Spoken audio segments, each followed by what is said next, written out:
kala, terdapatlah sebuah keluarga kecil di suatu desa. Keluarga tersebut terdiri dari ayah, ibu, dan seorang anak perempuan yang bernama Bawang Putih. Mereka adalah keluarga yang bahagia. Ayah Bawang Putih seorang saudagar yang sangat kaya raya. Mereka hidup rukun dan damai. Pada suatu ketika, ibu Bawang Putih sakit keras dan akhirnya meninggal dunia. Bawang Putih dan ayahnya begitu sedih dengan keadaan tersebut. Ayahanda, mengapa hal ini terjadi kepada kita? Ibu yang sangat saya cintai kini telah tiada.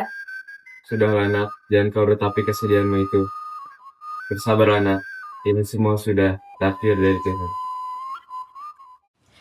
Dan di desa itu tinggal seorang janda yang memiliki anak bernama Bawang Merah. Semenjak ibu Bawang Putih meninggal, ibu Bawang Merah sering berkunjung ke rumah Bawang Putih dan membawakan makanan ke rumah Bawang Putih. Bawang Putih, saya bawa makanan untukmu ya. Wah, terima kasih Bu. Sepertinya makanan ini terlihat enak. Baguslah, saya akan bawakan lagi besok. Ya, terima kasih. Karena begitu seringnya ibu Bawang Merah berkunjung ke keluarga Bawang Putih, dan ayah Bawang Putih pun merasa cocok dengan ibu Bawang Merah. Ayah Bawang Putih bermaksud untuk menikahi ibu Bawang Merah.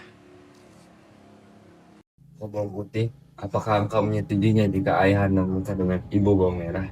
Jika Ayahanda telah yakin dengan keputusan Ayah, Ayahanda hanya akan mengikutinya. Lagi pula, ibunya Bawang Merah sangat baik kepadaku. Baiklah, jika engkau menyetujuinya, ayahanda akan memberikan apa aja. Begitu mendapatkan persetujuan dari anaknya, ayah Bawang Putih mendatangi ibu Bawang Merah untuk melamarnya. Akhirnya, mereka menikah dan tinggal bersama. Di awal pernikahan ayah Bawang Putih dan ibu Bawang Merah, semua terlihat baik-baik saja. Sampai ada suatu ketika pada saat ayah Bawang Putih pergi bekerja ke luar kota.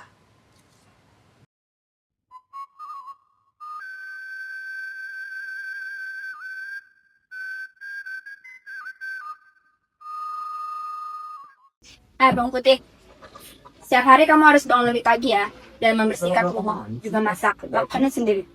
Nanti, baik ibu. Hei Putih, kau juga harus membersihkan bajuku dan bereskan barang-barang. Baik kak, aku lakukan.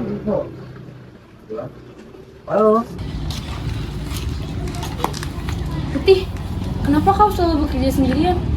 Karena aku ingin membuat ibu dan Bawang Merah bahagia. Tapi kau harus tetap hati-hati ya, jangan sampai kelelahan. Pada suatu ketika, Bawang Putih sedang mencuci pakaian di pinggir sungai. Tiba-tiba, salah satu pakaian milik ibunya terhanyut. Saat ia menyadarinya, Bawang Putih mencoba untuk meraih kembali pakaian milik ibu tirinya tersebut. Namun, sayang, ia tidak bisa membawanya kembali. Dengan sedih, ia kembali ke rumah dan menceritakan kejadian tersebut kepada ibunya.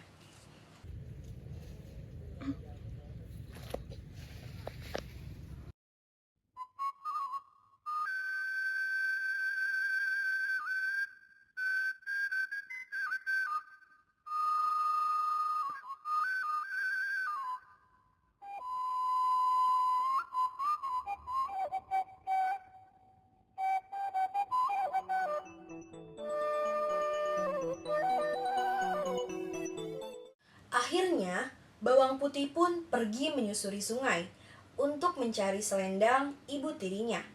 Di tengah jalan, dia bertemu dengan seorang petani yang sedang mencari rumput. Permisi, Paman. Apakah saya boleh bertanya sesuatu? Boleh. Kemarin apakah Paman melihat selendang hanyut di sungai? Oh, itu selendang kamu? Iya. Kemarin saya lihat bawa nenek-nenek. Oh, di mana ya? Rumahnya di sana. Ah, baik. Terima kasih ya, Paman. Iya. Bawang putih pun segera pergi menyusuri sungai. Di sana, ia melihat sebuah gubuk tua. Bawang putih pun mengetuk pintu rumah itu. Permisi, apakah ada orang? Siapakah kau, nak? Perkenalkan, nama saya Bawang Putih. Di sini saya ingin mencari selendang yang kemarin hanyut. Apakah nenek menemukannya? Oh, itu selendang milikmu. Aku telah menyimpannya. Aku akan berikan selendang itu dengan satu syarat. Kau harus menemaniku beberapa waktu di sini. Baiklah, akan saya lakukan asalkan selendang itu dikembalikan. Oke.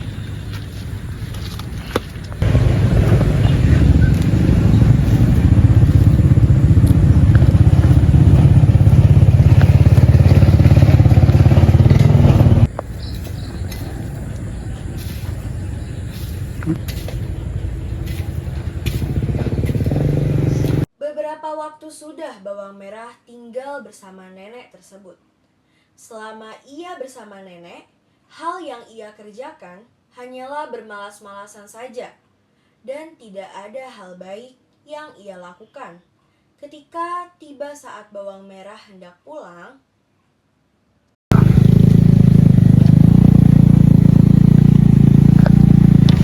Nak, karena kau telah menepati janjiku, ini ku kembalikan selendang milikmu. Terima kasih, Nek. Ini aku punya hadiah untukmu. Silakan diambil. Tidak usah. Ayo anak, ambil saja. Baiklah. Kenapa kau ambil yang kecil? Saya rasa ini cukup buat saya. Terima kasih, Nek. bawang putih pun pulang ke rumah. Dan begitu sampai di rumah, bawang putih menyerahkan selendang merah itu kepada ibu tirinya. Ibu, ini sudah saya dapatkan kembali selendangnya. Marilah dan pergi. Hei Putih, itu apa yang kamu bawa? Ya itu kotak apa? Ini hanya kotak biasa. Sini.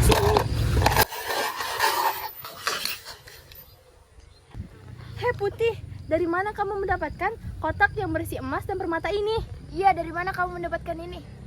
Aku mendapatkannya kemarin dari nenek yang menemukan selendang itu. Bawang merah, kamu harus melakukan sama seperti dilakukan oleh bawang putih. Baiklah, Ibu. Esokan paginya, bawang merah menghanyutkan selendangnya dengan sengaja ke sungai. Setelah itu, ia melakukan hal yang sama seperti yang dilakukan oleh bawang putih.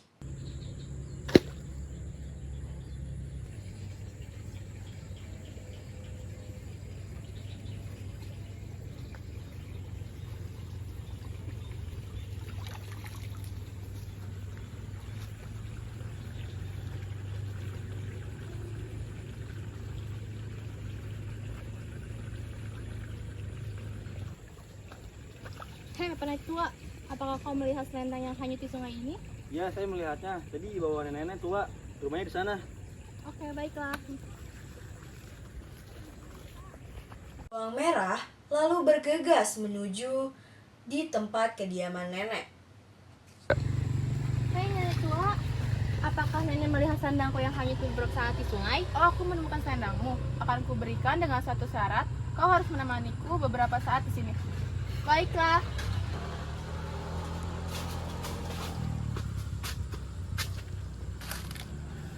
Hei nenek tua, aku sudah beberapa hari menginap di sini. Mana imbalanku? Oh, sebentar. Ini imbalan untukmu, pilih salah satu ya. Aku pilih yang paling besar. Oke.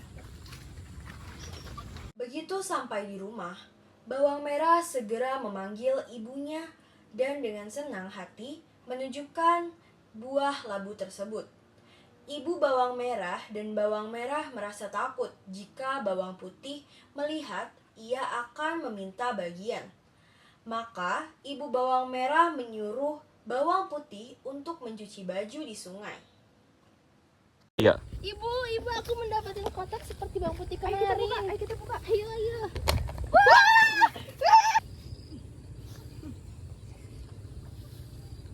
Bawang putih sudah tidak ada di rumah. Ibu bawang merah dan putrinya membuka labu tersebut.